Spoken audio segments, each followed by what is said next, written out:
L'influ Peter Brook est mort ce 2 juillet 2022 à l'âge de 97 ans, laissant derrière lui une immense carrière dans le théâtre. Le Britannique avait mené une grande partie de son parcours en France, menant notamment le théâtre parisien Les Bouffes du Nord. Une vie qu'il a longuement partagée avec son épouse Natacha Parry, la mère de leurs 2 enfants Irina et Simon, son grand amour qui est décédé en 2015 à La Baule. Le Monde avait consacré un beau portrait à Natacha Parry au moment de sa disparition il y a exactement 7 ans.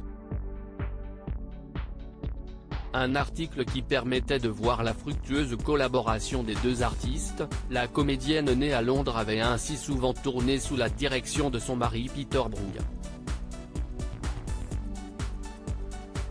Leur rencontre remonte à l'après-guerre, où chacun est en vue dans le milieu du théâtre. La touche qui les reliera jusqu'à la mort, ce sont peut-être leurs racines russes et leur amour pour Tchekhov. Si est d'ailleurs le nom d'une des héroïnes de cet auteur qu'ils choisiront pour prénommer leur fille, Irina. Elle dirige aujourd'hui le Centre dramatique national de Nice, son frère Simon réalise lui des documentaires, notamment sur son illustre père. Mariés en 1951, Natacha Parry et Peter Brook ont écrit une immense histoire d'amour qui a mêlé tout au long de leur vie le théâtre.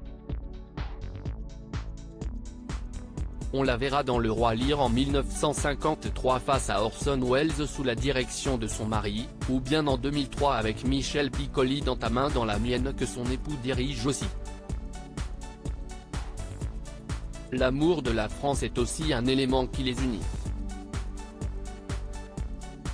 Le couple s'y est installé en 1974 et s'y est dans ce pays que celle qui avait donné la réplique à Gérard Philippe dans Monsieur Ripois, de René Clément, rendra son dernier souffle.